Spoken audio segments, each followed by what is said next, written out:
अगर बंगाल जलेगा तो देश के अलग अलग राज्य जलेंगे। कई राज्यों का नाम नहीं लिया जाता है, उन राज्यों के मुख्यमंत्री हमलावर हो जाते हैं ममता बनर्जी पर। इस बीच राष्ट्रपति की चिट्ठी आती है, उसके भी अब तमाम मायने निकाले जा रहे हैं। सत्ता है जिसको न्याय करने का, जिससे हम उम्मीद रखते हैं, यानी जो है वही कहीं ना कहीं वहाँ से, चाहे वो ममता जी के लेवल पर ना हो, लेकिन प्रशासन के लेवल पर एक अपराधी का साथ देने का संकेत मिला। खुद ही मोर्चा लगाने लगी, उसमें रोड पे निकल आई, प्रदर्शन करने लगी। तो इससे क्या दिखता है कि जो घृणित राजनीति की बात हम बीजेपी के लेवल पे कर रहे हैं, वो ममता जी खुद कर रही हैं। मेरे से बदला लिया जा रहा है तो आप लोग जो कर सकते हो करो। अरे सांप की तरह काट नहीं सकते हो तो फुफकार तो सकते हो। ये सब प्रकार की भाषा बोलने का मतलब ये वही पॉलिटिक्स कर रही हैं। सवाल ये है कि आप कब तक इस मसलों पर आप राजनीति करते रहेंगे। सिर्फ ये बंगाल का मसला भी नहीं है, ये तो पूरे देश का मसला है। हर राज्य के अंदर इस तरह की घटनाएं हो रही हैं। पश्चिम बंगाल में नहीं हुई है, पश्चिम बंगाल के बाद उत्तर प्रदेश में, मैनपुरी में, फर्रुखाबाद में ऐसी दर्दनाक घटनाएं हो चुकी, उत्तराखंड में हो चुकी और राज्यों में हो रही है। तो ये पूरे देश का मामला है। नमस्कार, अमर उजाला.com पर आपका स्वागत है। आपके साथ मैं हूं आदर्श झा और आप देख रहे हैं अपना पसंदीदा शो खबरों के खिलाड़ी।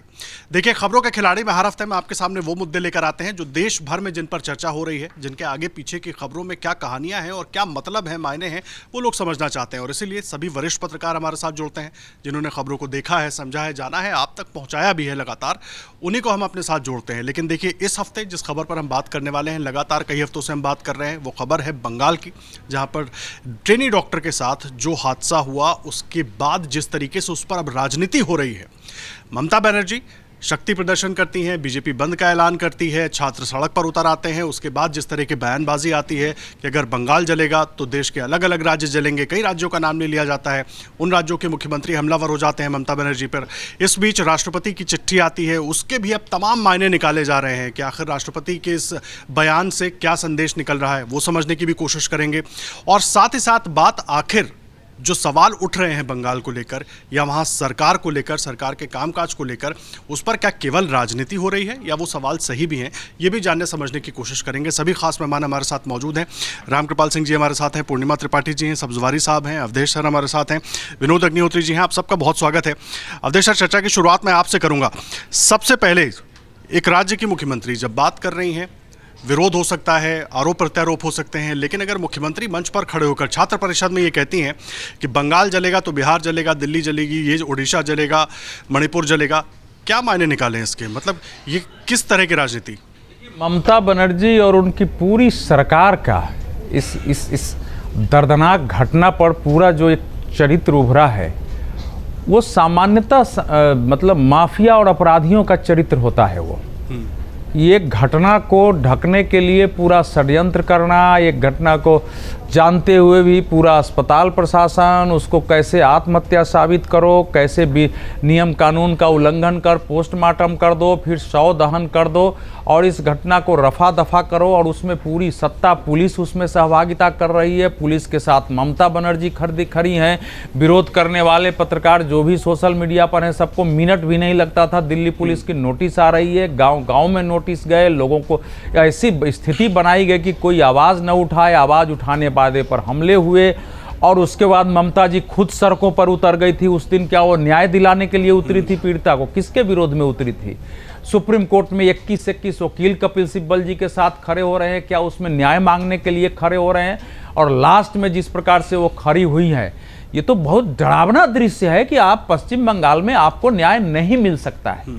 ये उनके काम करने का तरीका है। उसके दो निष्कर्ष हो सकते हैं, या तो वामपंथ से सत्ता बदलने के बाद जो पूरा अपराधी तंत्र और माफिया तंत्र था वो उनके साथ आया है, ऐसा घिर गया है कि उन तक वो सूचनाएं नहीं पहुंचती है और उनका माइंडसेट चेंज करके फिर वो जैसे चाहते हैं वैसे बुलवाते हैं, वैसे एक्ट करते हैं। या उनको लग गया है कि मैं शेर की सवारी पर हूं, अब इससे अगर उतर गया तो हमको यही शेर खा जाएगा।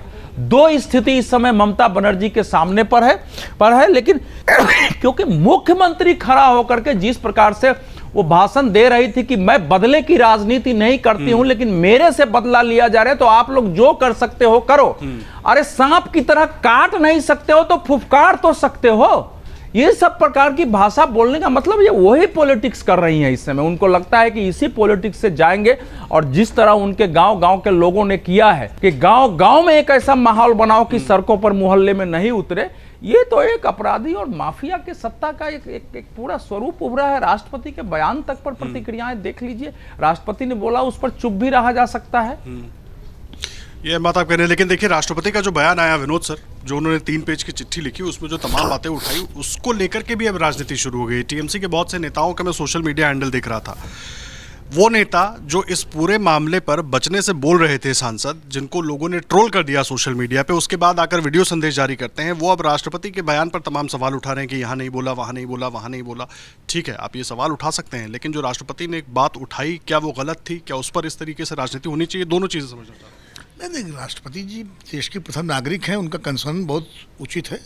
और अगर उन्होंने महिला भी हैं वो, तो अगर उन्होंने एक समय के बाद अपनी प्रतिक्रिया व्यक्त की, आमतौर पर राष्ट्रपति ऐसे मामलों पर शांति रहते हैं, लेकिन चूंकि घटनाएं इतनी ज़्यादा हो गई तो उन्होंने अपनी प्रतिक्रिया व्यक्त की। मुझे लगता है कि राष्ट्रपति जी ने जो चिंता व्यक्त की कोलकाता का संदर्भ है, लेकिन उन्होंने चिंता जो है वो महिलाओं पर जहाँ जहाँ अत्याचार हो रहे हैं पूरे देश में, जहाँ जहाँ इस तरह घटनाएं हो रही हैं, सब पर उन्होंने चिंता व्यक्त की है। संदर्भ जरूर कोलकाता का है, क्योंकि कोलकाता में ताज़ा घटना हुई, उसके बाद उन्होंने प्रतिक्रिया दी, तो राष्ट्रपति का कंसर्न स्वाभाविक है। अब उस पर राजनीति नहीं होनी चाहिए मुझे लगता है, और प्रथम नागरिक है, महिला है, इसलिए मैं उस पर यही कहूँगा कि उनका कंसर्न जो है वो अपनी जगह जो उचित है।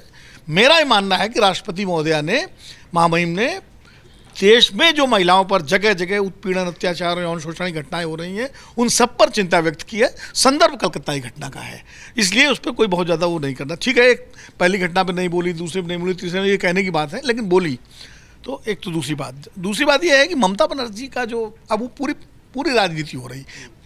अब कोलकाता की घटना में भाई क्या सीबीआई जांच हो रही, सीबीआई जांच कर रही है मुस्तैदी से। उनके प्रधान जो प्रिंसिपल थे, वो संदीप का नाम है उनका, संदीप घोष, उनसे पूरी पूछताछ हो रही, पॉलीग्राफिक टेस्ट हो गया, सब हो गया। संजय राय जेल में है, हिरासत से सारी पूछताछ हो चुकी, सब। तो जो जांच प्रक्रिया हो रही है, उसके बाद अब आखिर बीजेपी क्यों बंगाल बंद कर रही है, क्या उचित है बंगाल बंद का, और ममता बनर्जी क्यों उस पर जो है प्रतिक्रिया, दोनों पक्ष राजनीति कर रहे हैं। ममता जी भी राजनीति कर रही है, बीजेपी भी राजनीति कर रही है। अब यही दुखद है इस देश में कि महिला उत्पीड़न और महिला शोषण पर बजाय कार्यवाही होने के, बजाय न्याय दिलाने के पीड़िता को या उसके परिवार को, यहाँ राजनीति ज़्यादा होती है।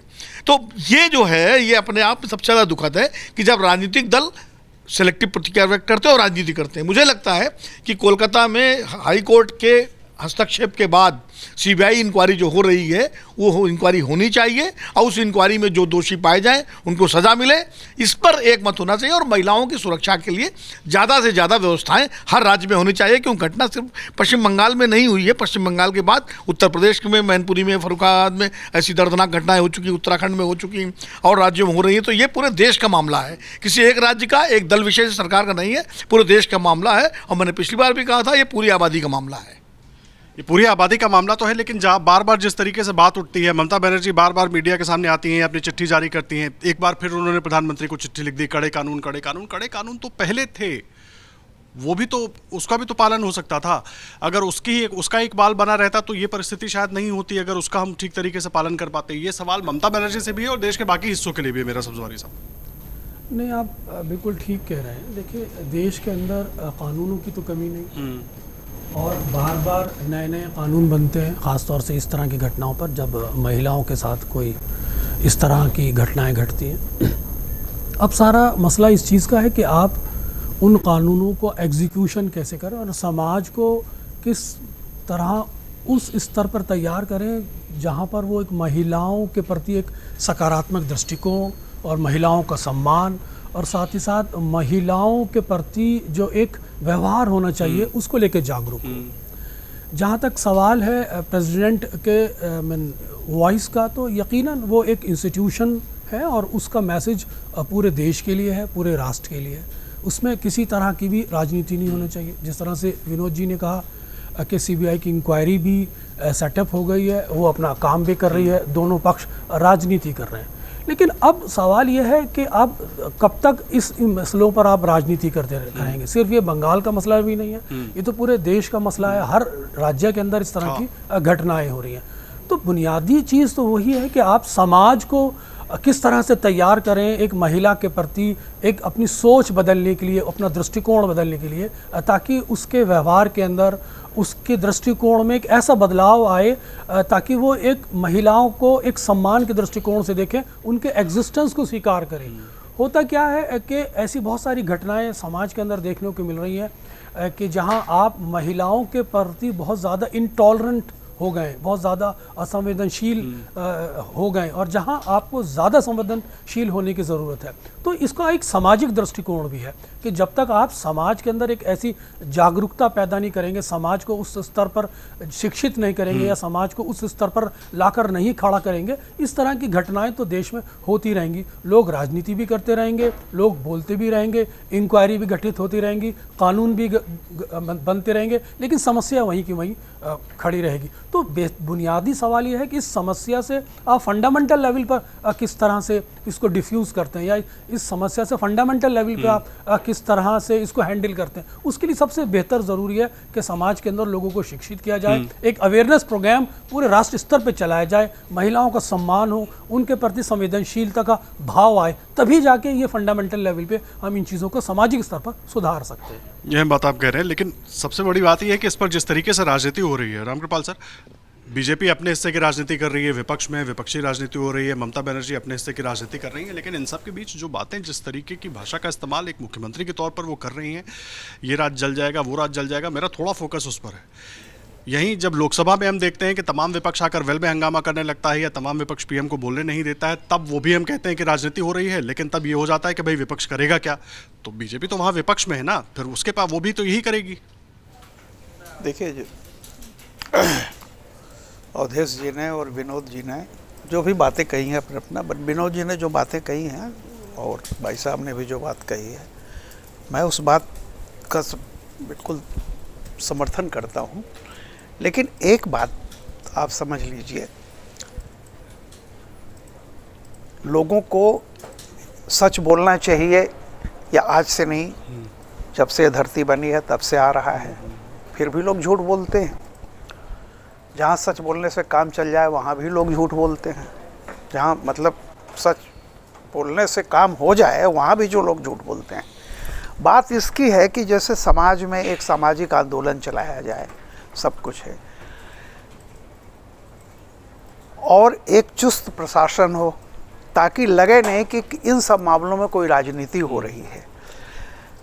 देखिए, मैं ये नहीं कहता हूँ कि सऊदी अरेबिया का मैंने अभी उदाहरण दिया था शायद पिछले हफ्ते ही। अब आप देखिए, समाज वही पुरुष हैं, वही सारी चीज़ें हैं, ऐसा नहीं है कि मानसिकता कोई बहुत ज़्यादा खराब हो गई हो भारत के लोगों की और बाकी लोगों की बहुत अच्छी हो, ऐसा नहीं। समाज में एक डिटरेंट, जिसको कहते हैं कि डर, वो चीज़ होती है, और जो सत्ता में बैठा हुआ है उससे ये अपेक्षा हो कि कम से कम सत्ता किसी भी कीमत पर नहीं हो। यानी कुछ चीज़ें ऐसी हैं कि जिनके लिए आप कहेंगे सत्ता रहे या जाए।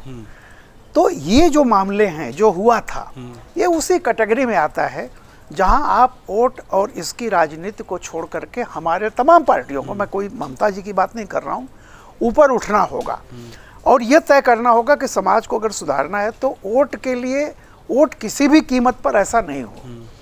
अगर ये जो कुछ घटना कलकत्ता की हुई है, देखिए अपराध, बलात्कार, हत्या, ये कोई नई चीज़ नहीं है, हो रहे हैं, पूरी दुनिया में हो रहे हैं।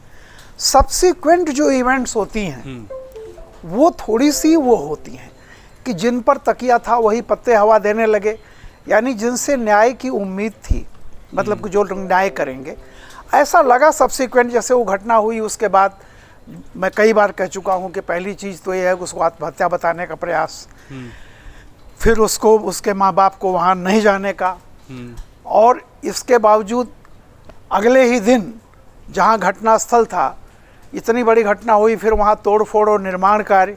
तो ये चीज़ें कहीं ना कहीं से दिखाती हैं कि वो जो सत्ता है, जिसको न्याय करने का, जिससे हम उम्मीद रखते हैं, यानी जो है वही कहीं ना कहीं वहाँ से, चाहे वो ममता जी के लेवल पर ना हो, लेकिन प्रशासन के लेवल पर एक अपराधी का साथ देने का संकेत मिला। और उसके बाद ममता जी के डीएनए में है, वो बहुत ऑफेंसिव रहती हैं और वो शुरू से रहा है। बंगाल की राजनीति में मैं हमेशा एक बात कहता हूँ कि हिंसा वहाँ पहला है कि दबो मत, गलत भी हो तो भी डोंट बी डिफेंसिव। ये जो है उसकी पराकाष्ठा तब हुई जब ममता जी ने जो कुछ कहा है, मैं उसको दोहराना नहीं चाहता। आप एक मुख्यमंत्री हो, स्वास्थ्य विभाग भी आपके पास है, गृह मंत्रालय भी आपके पास है, और ये जो कुछ भी हुआ इन्हें दो विभाग के अंडर आता है, और आप उसके मुखिया हो और ऊपर से मुख्यमंत्री हो। तो कहीं ना कहीं मेरा यही कहना है कि राजनीति हो रही है, हाँ। लेकिन कुछ मुद्दे ऐसे होते हैं जिन पर आपको उठ के देखना चाहिए कि नहीं, राजनीति नहीं होगी, हम हारे या जीते, सत्ता में आए नहीं आए, इस पर न्याय होगा। जब तक ये चीज़ें नहीं होंगी और इसके लिए डिटरेंट, जैसा कि उन्होंने कहा है, कभी तुरंत फांसी या सब कुछ, ट्रायल कोर्ट। अब आप सोचिए 32 साल के बाद अजमेर का केस का फैसला हुआ है, क्या मतलब इसका है? कौन सा डिटरेंट आप समाज में पैदा कर रहे हैं? तो ये डिटरेंट और तत्काल न्याय, ये दो चीज़ें जब तक नहीं होंगी तब तक हम कितना भी प्रवचन देते रहें उसका कोई फर्क नहीं पड़ेगा। ये बात आप कह रहे हैं पूर्णिमा जी, देखिए सबकी बात आपने सुनी है, मैं आप पर आ रहा हूँ क्योंकि देखिए महिलाओं को लेकर, महिला सुरक्षा को लेकर लगातार हम बात कर रहे हैं, क्योंकि जिस तरीके से घटना हुई, लेकिन हाँ, और एकमात्र महिला है। मैंने इसीलिए इनको लास्ट के लिए रखा था कि जब सबकी बात हो जाएगी तो एक बार पूर्णिमा जी की इस पर प्रतिक्रिया लूंगा, क्योंकि देखिए बड़ा है मैं इसको समझना, बार बार बात तो हो रही है सुरक्षा की, अच्छा सारी सरकारें दावा कर रही है, लेकिन जब कोई घटना हो जाती है उस पर चील कौवों की तरह राजनीति शुरू हो जाती है, सबको अपना अपना फायदा दिखने लगता है। लेकिन इस राजनीति के बीच में कहीं रास्ता दिख रहा है? कोई कह रहा है देश जला देंगे, कोई कह रहा है बंगाल जल रहा है, अलग ही सिचुएशन बनी हुई है। मुझे कहीं नहीं दिख रहा है, और अभी जो भी हो रहा है बंगाल वाले मसले पर बहुत ही ज़्यादा फ्रस्ट्रेटिंग और डिसअपॉइंटिंग है, क्योंकि जो समाज का चारित्रिक पतन है वो इस घटना में परिलक्षित हुआ, दिखा कि समाज किस हद तक लोग गिर सकते हैं, और उसके बाद जो पार्टी में लोग हैं, जो सत्ता में हैं, जो एडमिनिस्ट्रेशन अथॉरिटीज़ हैं, उनका क्या रोल रहा उसमें, वो समाज का जो पतन है वो उनके बिहेवियर में भी रिफ्लेक्ट हुआ। और ये हमारे लिए सबसे बड़ी चिंता का विषय होना चाहिए कि समाज में लोग जब कोई इस तरह का घृणित अपराध करें तो जो सत्ता में है उनकी रिस्पॉन्सिबिलिटी होनी चाहिए कि वो कड़े से कड़ा मैसेज दें, जो इस केस में हमने कहीं किसी लेवल पे होता हुआ नहीं देखा है। ममता जी अगर ठीक है, शुरू में जो भी उसमें मेसिंग अप हुआ, उसके बाद अगर एक स्टेटमेंट ये आके आराम से सेंसिटिवली दे देती कि इस घटना में जो बच्ची के साथ हुआ है हमको उस पर बहुत अफसोस है और हम अपनी तरफ से कोई कोर कसर नहीं छोड़ेंगे कि जो भी गिल्टी है उसको सजा मिले, उसके बजाय वो खुद ही मोर्चा लगाने लगी, उसमें रोड पे निकल आई, प्रदर्शन करने लगी। तो इससे क्या दिखता है कि जो घृणित राजनीति की बात हम बीजेपी के लेवल पे कर रहे हैं वो ममता जी खुद कर रही हैं। तो ये तो एकदम जैसे नहले को दहला वाला, एक ईंट मारा किसी ने तो दूसरे ने पत्थर फेंका, ये राजनीति शुरू हो गई और राजनीति वो चलती चली जा रही है, उसमें कहीं पे कोई रुकावट नहीं दिख रही है हमें, कहीं पे कोई एक उसमें मतलब एक संवेदनशील एटीट्यूड हमें कहीं नहीं दिख रहा है। अब माना ममता जी ने गलती की, जो भी किया उन्होंने, लेकिन अब तो सीबीआई इंक्वायरी कर रही है, अब तो सेंटर के हाथ में है मसला। तो अब बीजेपी को बंद करने की क्या जरूरत थी, तोड़फोड़ मचाने की क्या जरूरत थी, लठ लेके रोड पे आके दुकानों को शटर तोड़ने की क्या जरूरत थी? उधर से भी राजनीति हुई, इधर से भी राजनीति हो रही है। उसके बाद ममता जी ने आग लगने वाली बात कह दी।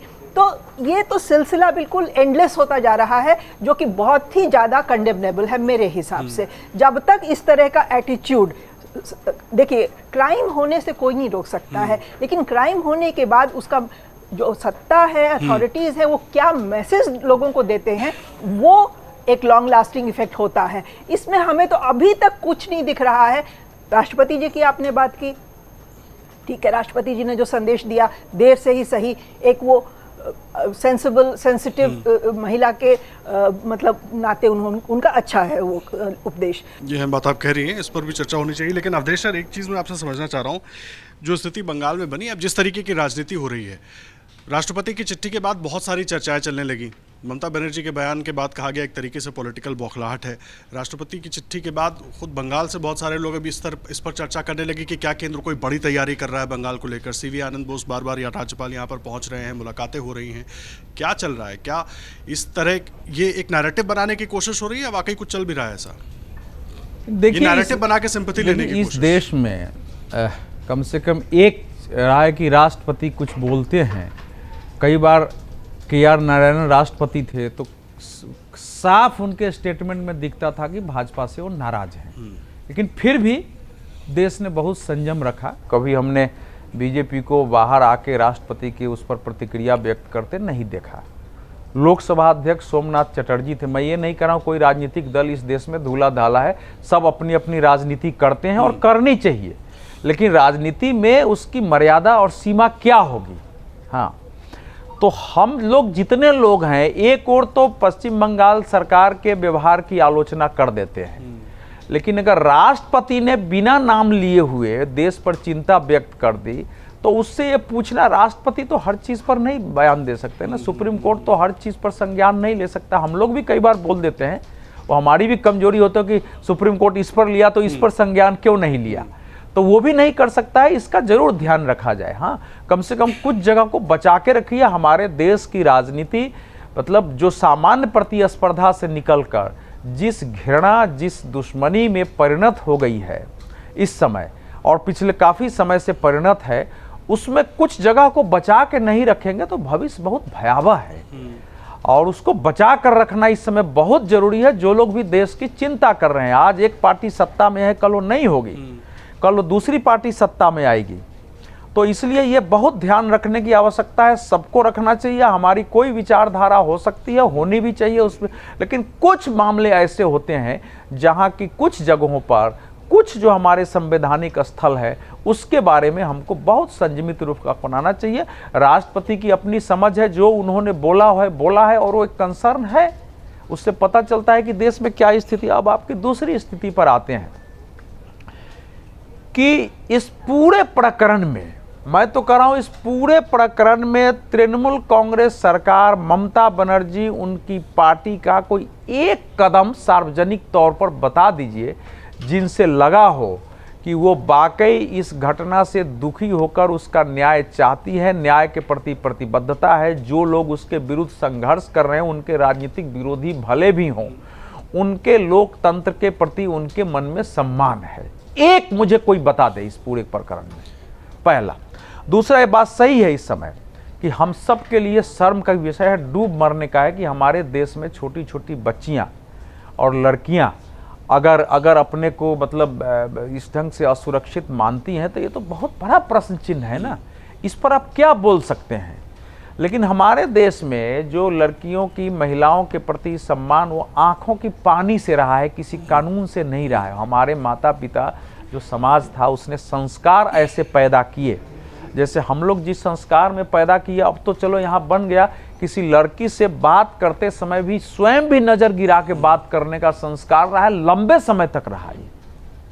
मतलब ये लंबे, ये परिवार, भाई अपना उदाहरण दे रहा हूं, तो ये जो रहा है, तो वो चीजें खत्म हुई है, तो वो तो चिंता का विषय है।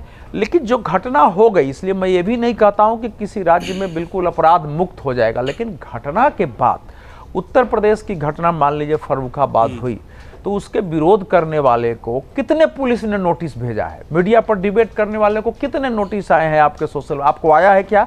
कोलकाता पुलिस पर तो सबके पास आ रहे थे, सबके चुन चुन के आ रहे थे। कब जो है योगी आदित्यनाथ की सरकार ने कहा है कि भैया इनके विरुद्ध मोर्चा करो, इनके राज्य में भी ऐसे हो, तो कह सकते हैं इनके राज्य में, लेकिन करो, कभी हुआ है क्या?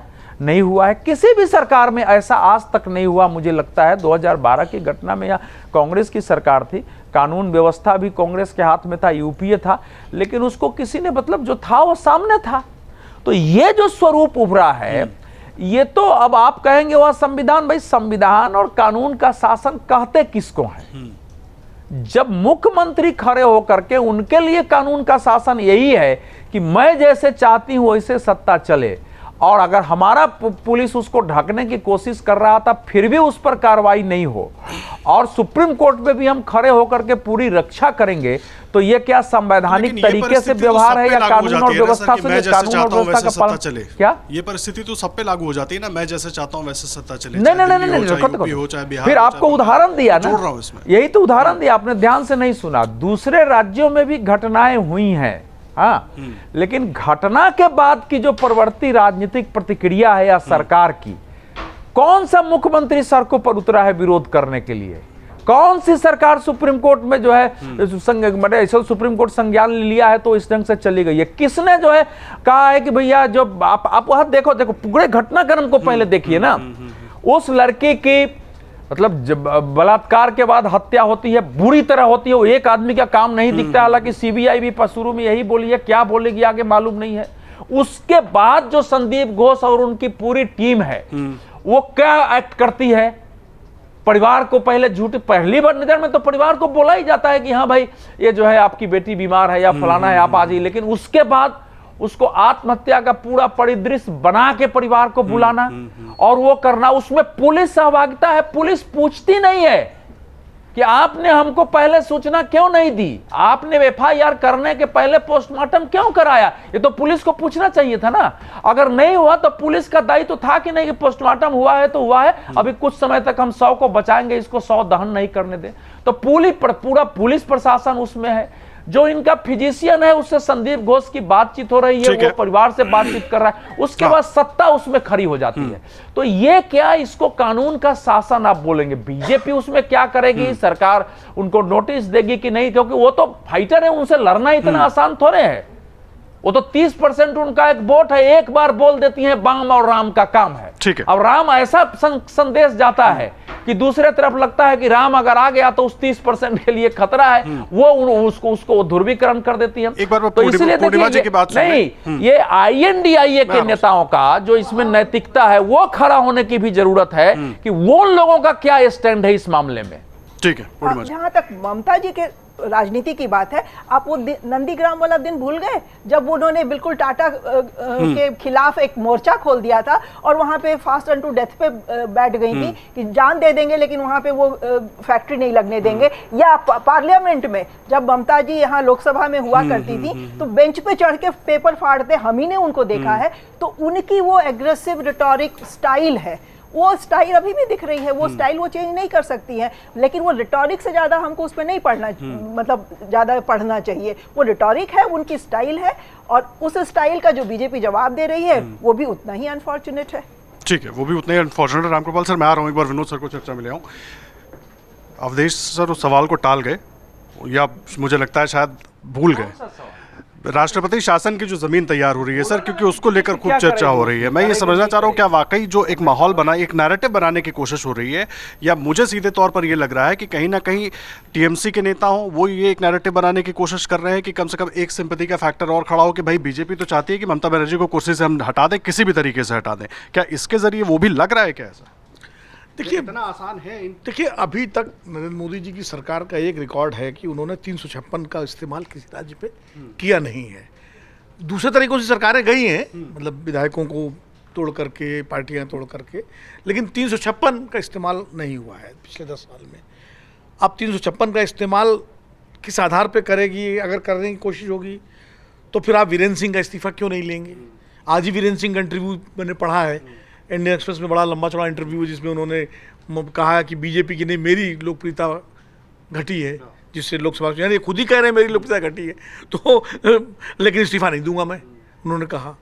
तो मणिपुर की घटना कोई कम, तो अगर आप पश्चिम बंगाल में राष्ट्रपति शासन लगाने की पहल करेंगे तो सवाल तो ये उठेगा कि मणिपुर में आपने अपने मुख्यमंत्री का इस्तीफा नहीं लिया, राष्ट्रपति शासन न लगाते मुख्यमंत्री को बदल देते, आपने अपने गृह राज्य मंत्री टेनी को नहीं, उनका मंत्रालय नहीं बदला। ये सवाल भी तो उठेंगे जब उनके बेटे ने जो है कुचल करके उनकी कार से जो है किसान मरे। फिर जो अभी जैसे हमारे अवधेश जी ने कहा कि किसी और राज्य का उदाहरण बता दीजिए, याद कीजिए आजमगढ़ में कहाँ पर वो जो मिड डे मील में नमक खिलाया जा रहा है उसमें उस पत्रकार को जेल भेज दिया गया।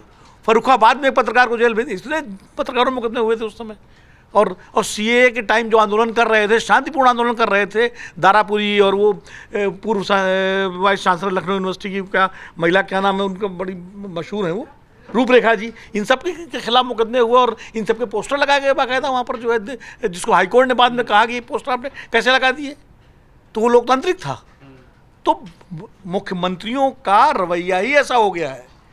अभी आसाम में घटना हुई है बलात्कार की, सामूहिक बलात्कार की, जिसमें वो गैंगरेपी जो है, एक जो है वो डूब के मर गया, पुलिस कहती है डूब गया, भाग रहा था, क्या हुआ उसमें मुख्यमंत्री जी का बयान देखिए, वो उसको सांप्रदायिक रंग दे रहे हैं, वो उस बलात्कार की घटना का कम्युनल कलर दे रहे हैं। तो ये ममता बनर्जी ने तो जिस तरह हैंडल किया वो तो शर्मनाक है ही। उसके पक्ष में तो कोई खड़ा हो ही नहीं सकता। सही कहा पूर्णिमा जी ने, ममता जी अगर एक बार एक संवेदनशील बयान दे देती तो निश्चित रूप से जो है उसमें थोड़ा पानी पड़ता, लेकिन वो एग्रेसिव पोस्चर में आ गई। लेकिन मैं हेमंत बिश्व शर्मा ने इसको सांप्रदायिक कलर दे दिया। ये मतलब ये सहनीय है। या जो मैंने उदाहरण दिए, और बताऊं आपको, अभी मैं जो फर्रुखाबादी घटना हुई है, परिवार वाले कह रहे हैं कि हत्या है, लेकिन पुलिस ने आत्महत्या बता करके पोस्टमार्टम करके दाखिल दफ्तर कर दिया। अभी भी वहाँ परिवार वाले धरने बैठे हुए हैं और वो कह रहे हैं हत्या है।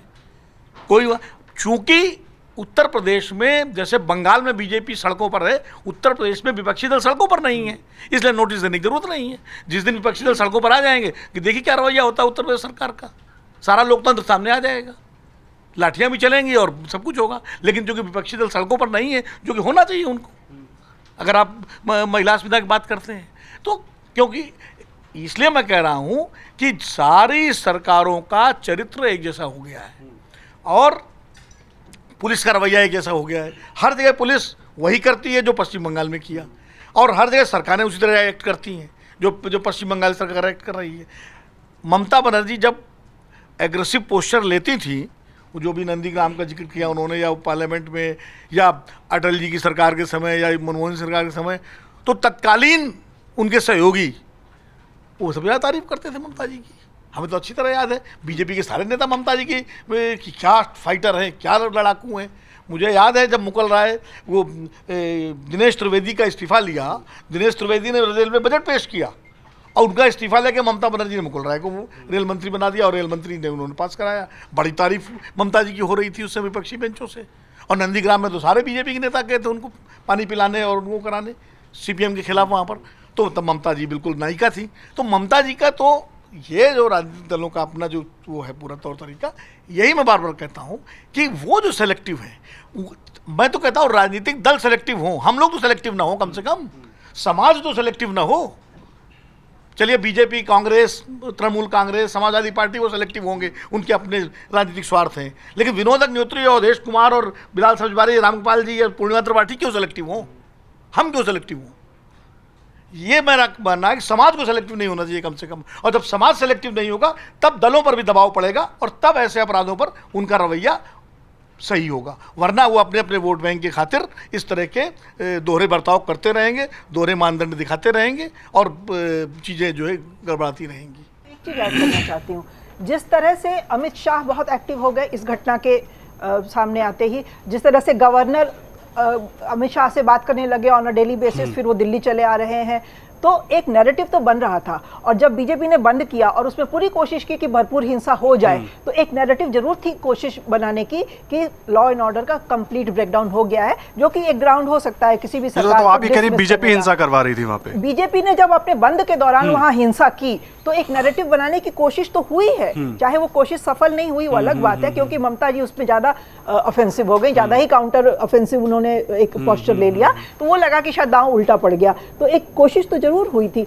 और एक आइसोलेटेड इंसिडेंट पे अगर आप किसी सरकार को बर्खास्त करेंगे तो फिर आप वीरेंद्र सिंह को कैसे जाने देते हैं, योगी आदित्यनाथ की तरफ आप कैसे मुंह लेते हैं, ये सवाल तो उठेंगे ही। सवाल देखने होगी, ये बड़ा है।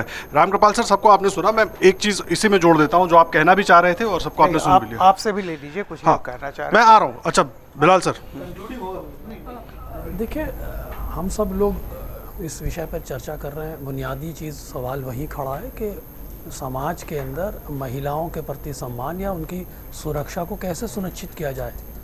और इस चर्चा से यही विषय निकल के आ रहा है, ये भाव निकल के आ रहा है कि जब जब राजनीति उस बिंदु से बड़ी हो जाएगी जिस पे हम चर्चा कर रहे हैं, या राजनीतिक प्राथमिकताएं बड़ी हो जाएंगी, तो फिर आप महिला सुरक्षा की चिंता को या उस विषय को संबोधित कैसे करेंगे। बुनियादी सवाल वही खड़ा है कि लोगों की प्राथमिकताएं राजनीति को लेकर ज़्यादा हैं और महिला सुरक्षा को लेकर कम।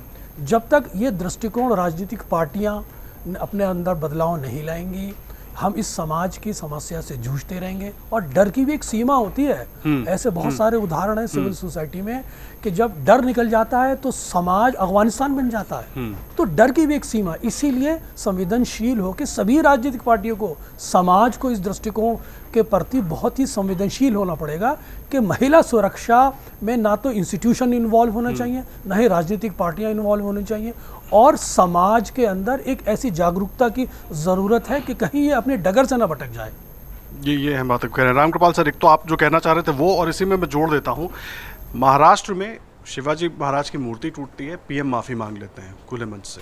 आप सब लगभग एक बात कह चुके हैं कि संवेदनशील तरीके से एक बयान शायद ममता बनर्जी का आया होता, ठीक है अपनी राजनीतिक लड़ाई अपनी जगह है, लेकिन इस पूरी घटना पर एक बयान आया होता तो शायद परिस्थितियाँ थोड़ी दूसरी होती। तो वो एक उदाहरण है सामने, मैंने इस पर बहुत ज़्यादा मैं भी महाराष्ट्र पर नहीं जा रहा, लेकिन एक उदाहरण सामने है, तो ऐसा क्यों नहीं हो सकता था? अच्छा, और ये बाकी राज्यों के मुख्यमंत्रियों पर भी लागू होता है? देखिए, हम आदर्शवाद की कितनी भी बातें कर लें, समाज यथार्थ से चलता है। Truth is objective not subjective. यथार्थ जो सच्चाई है वो घटना और वस्तु की होती है, व्यक्ति की नहीं। धरती गोल है, ये सच्चाई धरती की है, गैलीलियो की नहीं। भाप में ताकत होती है, ये सच्चाई भाप की है, जेम्स वाट की नहीं। फल गिरता है, ये सच्चाई ग्रेविटेशन की है, न्यूटन की नहीं। तो मेरा ये कहना है कि जो हम लोग अभी बहुत बड़ा सब बातें कर रहे हैं कि समाज में ये दृष्टिकोण बदल जाए, फलाना बदल जाए, आप जान रहे हैं ना, बाल विवाह प्रथा कानून बने कितना दिन हो गया। सती प्रथा राजा राम मोहन राय ने किया, और मुझे याद है मैं 86 में एक अखबार चौथी दुनिया निकाला करता था, जनसत्ता में छपा, सती प्रथा के समर्थन में एक लेख छपा था, हमने भी प्रभा दीक्षित से लिखवाया था उसके काउंटर में। तो मेरा ये कहना है कि मराठी में एक बार लेख छप गया था, बलात्कार कसा वो करतात, बलात्कार कैसे करते हैं, मतलब क्या क्या नहीं है। मेरा सिंपल ये है कि देखिए, पूरी दुनिया में ऐसा तो नहीं है कि हम में अनुवांशिक कुछ और हो और अमेरिका का जो इंसान है उसमें कुछ और आ गया है समथिंग, या सऊदी अरबिया में बिल्कुल डिफरेंट है, कुछ नहीं होता। सीधी सीधी ये बात है कि इन सब मामलों पर आप व्यक्तिगत हस्तक्षेप या व्यक्तिगत निर्णय की गुंजाइश को ख़त्म कीजिए। डेमोक्रेसी में भी आप मुझे बताइए, यूएस में भी डेमोक्रेसी, बाकी जगह पे कहाँ होता है 32 साल के बाद न्याय मिलता है अपराध में? नहीं है। सीधी सीधी बात है कि आप फास्ट ट्रैक कोर्ट, कुछ अपराधों के लिए आप फास्ट ट्रैक कोर्ट बनाइए। आप किसी बीजेपी और टीएमसी फलाना के लिए आप इसको मत छोड़िए ना, सिस्टम बनाइए, कानून बनाइए।